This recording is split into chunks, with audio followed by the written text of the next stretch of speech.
अगर संत एक मत हो जाए, संत तय कर ले कि हमें केवल इस देश को, राष्ट्र को बचाना है, हम किसी दल के आधार पे संत भगवाधारी नहीं दिखे, अगर संत अपनी साधनाओं को लेकर के केवल राष्ट्र भारत माता का भक्त हो जाए और दलीय ऊंचाइयों से ऊपर उठ जाए, तो मुझे लगता है किसी भी धर्मांतरण करने वाले लोगों में ताकत नहीं है। कन्वर्जन ये देश का एक बहुत बड़ा कैंसर है।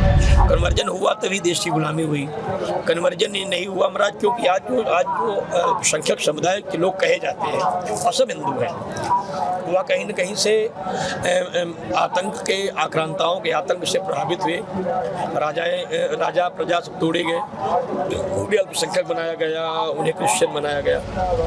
यह इसकी एक बड़ी कैंसर बीमारी है और इसके लिए एक बड़ा से बड़ा कानून होना चाहिए। नमस्कार, आज मैं आप सबकी भेंट कराता हूँ बाल ब्रह्मचारी स्वामी श्री अभय चैतन्य फलाहारी मौनी जी महाराज जी से। आज उनके इस आश्रम में हम लोग चलते हैं और उनका परिचय लेते हैं और उनसे जानते हैं कि उनका अपना मत धर्म को लेकर के क्या है, वो क्या सोचते हैं धर्म के बारे में, और उनसे हमारे जो यंगस्टर्स हैं उनको क्या सीखने को मिलता है।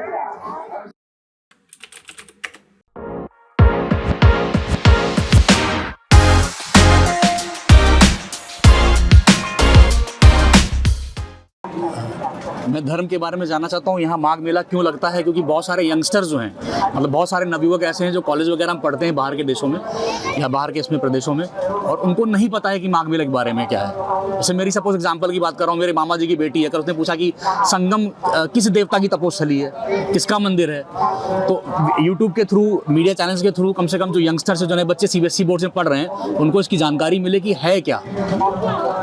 तीर्थराज प्रयाग भगवान ब्रह्मा की यज्ञ भूमि है, तो वृक्ष के नाते भगवान विष्णु की कृपा भूमि है, अनुग्रह के नाते भगवान शिव की दया भूमि है, और माँ गंगा, माँ यमुना की ये सरस्वती की ये वात्सल्य भूमि है।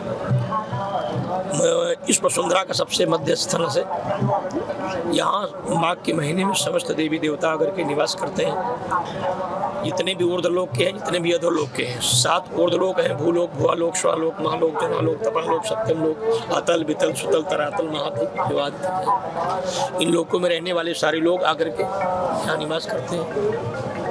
और कल्पवास के समय में सारे गृहस्थ भी यहाँ सन्यासियों की तरह जीवन निर्वाह करते हैं। लोग आकर के यहाँ पूजा पाठ, जब तक यज्ञ अनुष्ठान करते हैं, माँ की इस रेती में निवास करते हैं, एक बार भोजन करते हैं, एक बार फलाहार करते हैं, और ब्रह्मचर्य का सत्य का नियम का पालन करते हुए स्वाध्याय करते हैं, जप करते हैं, पितरों को तर्पण करते हैं, आदि अनुष्ठानों को करते हुए लोग पूजा पाठ जब तक करते हैं।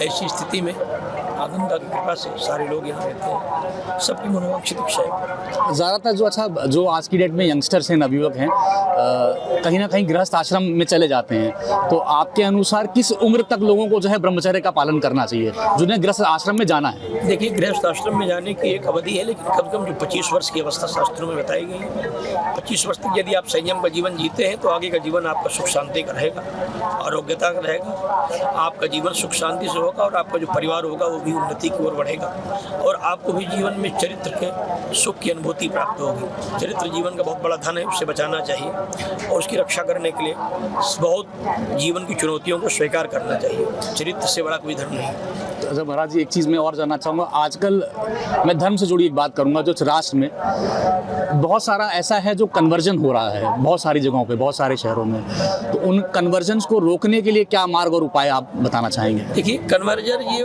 देश का एक बहुत बड़ा कैंसर है। कन्वर्जन हुआ तभी देश की गुलामी हुई, कन्वर्जन नहीं हुआ महाराज, क्योंकि आज जो संख्यक समुदाय के लोग कहे जाते हैं असम हिंदू है, वह कहीं न कहीं से आतंक के, आक्रांताओं के आतंक से प्रभावित हुए, राजा प्रजा सब तोड़े गए, उन्हें अल्पसंख्यक बनाया गया, उन्हें क्रिश्चियन बनाया गया। यह इसकी एक बड़ी कैंसर की बीमारी है, और इसके लिए एक बड़ा से बड़ा कानून होना चाहिए कि धर्मांतरण हो ही नहीं। जी बिल्कुल, धर्मांतरण हो ही नहीं, इसका कोई प्रयोग ही नहीं होना चाहिए। आप जिस धर्म में पैदा हो उसी धर्म में अपना जीवन निर्वाह करें। धर्मांतरण कराने का दोनों का अधिकार किसी को नहीं होना चाहिए। जब ईश्वर ने आपको जिस वंश में पैदा किया है, आप उसी वंश में रहना चाहिए। अगर धर्मांतरण ना बंद हुआ तो भारत का आने वाला जो समय है बहुत चिंताजनक होगा, क्योंकि जितने भी कन्वर्जन हुए हैं वो सब हिंदुओं के ही हुए हैं जी। और ऐसी स्थिति में पूरे विश्व के लोगों के जो राष्ट्रद्रोही हैं, जिनकी निगाहें भारत पर है, वो सब भारत के लोगों को गुलाम करने की दृष्टि से इस ओर अपनी सियासत कर रहे हैं। विदेश से फंडिंगें हो रही हैं। तमाम आक्रांता और आतंकवादियों का एक बड़ा संगठन है जो धर्म परिवर्तन करने वालों की मदद करता है। इससे देश के नौजवानों को, बेटियों को, पढ़े लिखे लोगों को, साक्षर लोगों को बहुत सावधान रहना चाहिए, क्योंकि देश को गुलाम करने का धर्मांतरण एक सबसे बड़ा अस्त्र है। इसे रुकना सबसे जरूरी है। अभी बागेश्वर धाम में जो धीरेन्द्र शास्त्री जी हैं, उनके बारे में सुना होगा कि नागपुर जब वो गए थे तो लोगों ने उन्हें चैलेंज करा। ऐसा क्यों है कि हमेशा सनातन धर्म को ही टारगेट किया जाता है? कोई भी प्रचार प्रसार करने वाला व्यक्ति जो है वो कहीं ना कहीं सेकुलर गैंग के निशाने पर तुरंत आ जाता है। देखिए, ऐसा है कि अगर निशाने पर नहीं लेंगे ना, तो उनको लगता है कि जब हिंदू धर्म का प्रचार प्रसार होगा, हिंदू धर्म के प्रति लोगों की आस्था बढ़ेगी, तो लोग मज़ारों पर जाना बंद कर देंगे। क्योंकि हिंदू समाज के बहुतायत लोग जो भूत प्रेत बाधाओं से ग्रसित होते हैं, उनकी बड़ी लाइन जो है मज़ारों पे होती है। तो वो जब हिंदू धर्म के धर्माचार्यों के पास जाने लगेंगे, तो मज़ारों पर धर्मगाही का काम बंद हो जाएगा। मज़ारों पर नहीं जाएंगे, धर्मांतरण नहीं होगा। इसलिए धर्मांतरण बड़ा रहे, इसलिए अगर कोई हिंदू धर्मावलंबी ऐसा कार्य करता है तो उसके पीछे लोग पड़ते इसलिए हैं कि फिर मज़ारों पे शोषण का काम बंद होगा। मौलवी मौलाना जो उनके हैं, जो पानी झाड़ के देते हैं, ये झाड़ के देते हैं, बेटियां झाड़ी जाती हैं, बहू झाड़ी जाते हैं, बच्चे झाड़े जाते हैं। जो किसी भी मज़ार पे अगर आप संख्या देखिए, 3 हिस्सा हिंदुओं का होता है, 1 हिस्सा मुसलमानों का होता है। सारा पैसा हिंदुओं को मज़ारों के माध्यम से आतंकवादी को फंडिंग के लिए जाता है, और वहीं से बेटियों को, बच्चों को अपने उसमें फंसा करके उनका धर्मांतरण कराया जाता है। तो उसको रोकने का जो भी प्रयास करेगा, उसके खिलाफ कार्रवाई करना सुनिश्चित है। कोई बहुत हास्यास्पद नहीं है, या सुनियोजित कार्यक्रम है, और ऐसा पूरे देश में होता रहा है और होगा।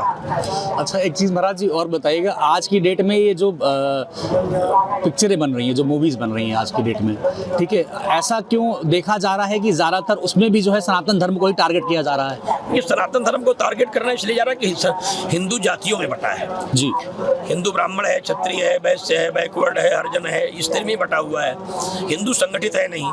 हिंदू कभी एक होकर के अपने धर्म के प्रति किसी एक दिन इकट्ठा नहीं होता। अन्य धर्मावलंबियों का दिन निश्चित है, वो इकट्ठा होते हैं, अपनी ताकत दिखाते हैं। तो जहाँ वोट दिखता है, सरकार उसी की पक्षधर होती है। दूसरी स्थिति है कि अन्य धर्मावलंबियों को बाहर से फंडिंग होती है। हिंदुस्तान के हिंदुओं को हिंदू ही मत करने को तैयार नहीं होता है। ऐसी तमाम कमियां हैं जिनके कारण ये परिस्थिति पैदा है। तो इनको सबको रोकने के लिए सरकार को बहुत सजग होने की आवश्यकता है। मोदी सरकार फिलहाल काम कर रही है, लेकिन उसको और सजगता से काम करना चाहिए। और जो बचे खुचे कैंसर के मरीज हैं, उनका इलाज ठीक ठाक से हो जाना चाहिए। नहीं, अगर वो पॉइजन फैलाते रहेंगे महाराज, तो कैंसर बढ़ता रहेगा, और बढ़ता रहेगा तो फिर लाइलाज बीमारियां कभी समाप्त नहीं होंगी। क्योंकि भारत में लाइलाज बीमारियों की उत्पत्ति काफ़ी दिनों से हुई है। तो उन्हें समाप्त करने के लिए किसी को तो अर्जुन बनना पड़ेगा, जो इस महाभारत का गांडी अपने हाथ में लेगा, और उसको चलाने के लिए कृष्ण को सारथी बनना होगा। लेकिन इसके सब के लिए देश का बहुत ईमानदार व्यक्ति ऐसा कर सकता है, क्योंकि राजनीतिक कुर्सियों के लिए देश को गुलाम करने से कोई व्यक्ति बचने को तैयार नहीं है। चाहे देश भले चला जाए, हमें कोई कुर्सी चाहिए। उसके लिए चाहे राम को गाली देना पड़े, चाहे रामायण को गाली देना पड़े, चाहे गीता को गाली देना पड़े, चाहे गंगा को गाली देना पड़े, चाहे भगवान को गाली देना पड़े, चाहे तीर्थ में अपमान करना पड़े, चाहे गंगा में बैठ के मांस खाना पड़े, चाहे मदिरा पीना पड़े। तमाम ऐसी वीडियो देखने को मिलते हैं। चाहे पिक्चरों में भगवान का अपमान करना पड़े, जो कुछ भी करना पड़े, हमें बिना प्रयास के केवल मैं फेमस हो जाऊं, क्योंकि जो धर्म विरोधी है फिर उसको लाइक करने लगेंगे, वो नेता हो जाएगा। जो राम जी को गाली देगा, कहा उसको मानने वाले लोग पैदा हो जाएंगे। महाराज जी, मैं इस प्रश्न के लिए व्यक्तिगत रूप से क्षमा चाहूँगा। मेरा अपना व्यक्तिगत रूप से ऐसा मानना है कि क्यों है कि संत समाज हमारा कहीं ना कहीं बटा हुआ दिखता है। देखिए, संत समाज बटा नहीं है। संत समाज में एक चीज की आवश्यकता बहुत दिनों से महसूस हो रही है, जिसे आप भी महसूस करते हैं। अगर संत एक मत हो जाए, संत तय कर ले कि हमें केवल इस देश को, राष्ट्र को बचाना है, हम किसी दल के आधार पे संत भगवाधारी नहीं दिखे। अगर संत अपनी साधनाओं को लेकर के केवल राष्ट्र भारत माता का भक्त हो जाए और दलीय ऊंचाइयों से ऊपर उठ जाए, तो हमें लगता है किसी भी धर्मांतरण करने वाले लोगों में ताकत नहीं है, वो देश में कुछ कर नहीं। लेकिन कहीं न कहीं से कोई कांग्रेस की भाषा बोलता है, कोई भाजपा की भाषा बोलता है, कोई बसपा की भाषा बोलता है, कोई कम्युनिस्ट की भाषा बोलता है, फिर कोई आरजेडी की भाषा बोलता है। निजी स्वार्थों में आकर के तमाम लोग लेकिन वो साधु नहीं है। मैं आपको बता दूं, आपको ऐसी भाषा बोलने वाले लोग साधु नहीं है, उन्होंने साधु का वेश बनाया है।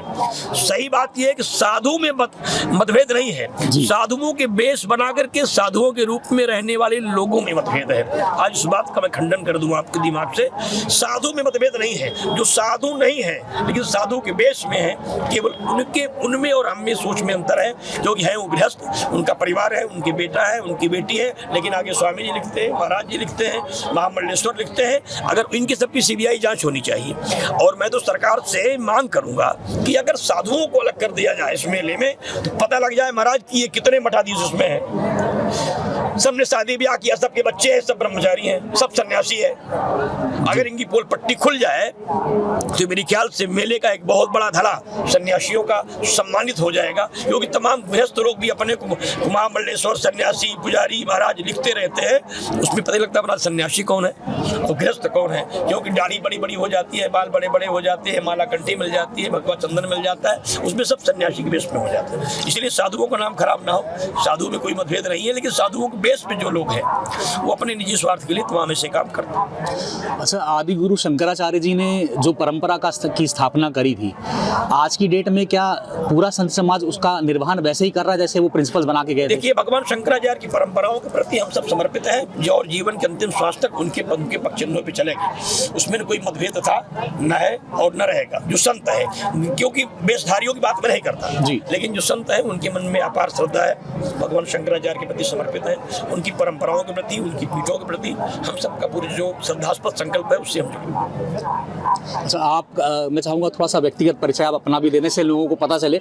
शिव योगी बाल ब्रह्मचारी स्वामी अभय चैतन्य फलाहारी मौनी जी महाराज, राष्ट्रीय अध्यक्ष अखिल भारतीय हिंदू शिक्षण समिति भारत, पीठाधीश्वर परमहंस सेवाश्रम बाबूगंज सकरा गौरीगंज, जनपद अमेठी और उत्तर प्रदेश। अपना जनपद अमेठी के है। कानपुर का भी प्रवास होता है आपका? आना जाना बहुत जगह होता है पूरे देश में। तो ये थे हमारे साथ में बाल ब्रह्मचारी बाबा जी, और मैं चाहूँगा कि आप लोग इनके माध्यम से जिन चीज़ों को समझ रहे थे, धर्म के बारे में जानकारी बहुत अच्छी इन्होंने दी है। नबिकों से मैं यही बोलूँगा कि इन सब बातों का अनुसरण करें, धर्म में अपनी आस्था बढ़ाएं, जिससे राष्ट्र और संस्कृति दोनों बची रहे। बाबा जी आपका बहुत बहुत धन्यवाद। जय श्री बोलिए सद्गुरुदेव सुयोगी मौनी स्वामी जी महाराज की।